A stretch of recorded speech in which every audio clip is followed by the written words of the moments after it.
National Zoo have enough money right now to remain open until at least Monday, but some of our other national treasures are completely or partially closed. So one of them is the Washington Monument. That's where we find Melissa Kim live from the National Mall, where she has spent some time talking to people who've had to change their plans, right?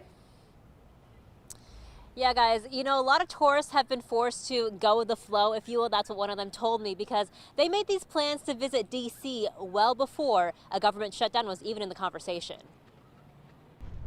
We're going to see the Washington Monument. A disappointed Andrea Ingram visiting from Texas. She and her husband are celebrating their 44th wedding anniversary, and we're hoping to see views of D.C. from 550 feet above. But it looks like it's closed too. A sign on the glass doors of the Washington Monument telling visitors it was closed due to the government shutdown.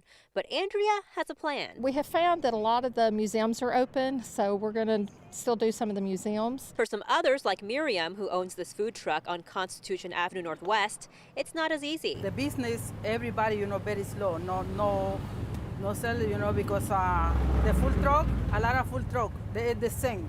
No people around. She says she usually makes around $1,500 a day thanks to federal employees and tourists visiting the museums. But on day one of the shutdown, This right now, I don't make nothing, only 3 customers. I have 3 customers.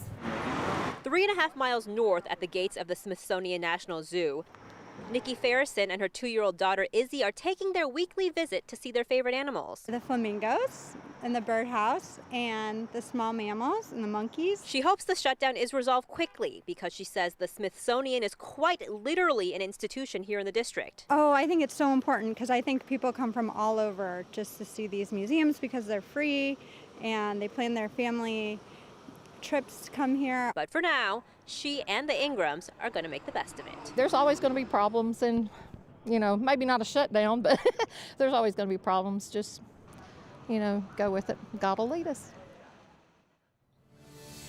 Now, we did see a fair amount of people, mostly tourists, walking around the National Mall today. And if you do want to get those visits into the Smithsonian museums, you have, again, until Monday. They'll be open at least through Monday. We're live on the National Mall tonight. I'm Melissa Kim, WUSA 9. Likely